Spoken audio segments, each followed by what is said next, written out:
thank you for inviting me to speak, and I bring the support of Labour councillors on Hastings Borough Council and on East Sussex County Council. So you're all mindless militants. When Michael Gove says you're mindless, who does he mean? Does he mean the nurse caring for someone who's sick? Does he mean the social worker looking for a safe home for a child on the protection register? Does he mean someone on the homelessness desk trying to make sure that people have got habitable homes to live in? Who's he talking about? There's nothing mindless about people who take industrial action. They've thought this through very well. They understand what's at stake.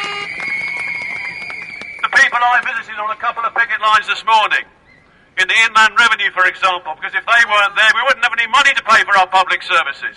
Or when I spoke to the probation staff on their picket line, dealing with very difficult and challenging circumstances to try and keep people on the straight and narrow. They're not mindless militants.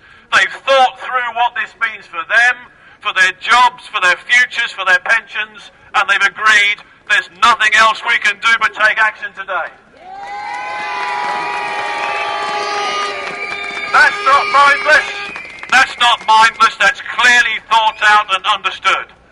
Instead of vilifying public services, it's about time the government started praising our public workers. Because without them, without public services, how would we have a civilised society? Without what you do, how would we have a society that cared and protected and nurtured people? How would we have any of that if we didn't have a public sector? And it's the public sector that's being made to pay. It's ordinary people like yourselves who are being made to pay for problems that are not of your creation. And when they say we're all in this together, what do they know? What do the millionaires, what does the millionaire Osborne, or the millionaire Cameron, or the millionaire Clegg know about struggling to make ends meet? Are they worried about what they're going to live on in their later years? No, they're not, because they won't be on the pension of £7,000 or £8,000 a year as a public sector worker might be. Now, yesterday in the House of Commons, you might have noticed, he does it frequently. While George Osborne was speaking, Kenneth Clarke fell asleep. He was the lucky one, because the rest of us had to listen to it. And for us, it was a waking nightmare, not a dream, because in that waking nightmare for public sector workers and for public services and for local government, it's a nightmare. What it means for all of us is 2 more years of cuts, right up to 2017. It means another 300,000 public sector jobs are now at risk as a result of that autumn statement.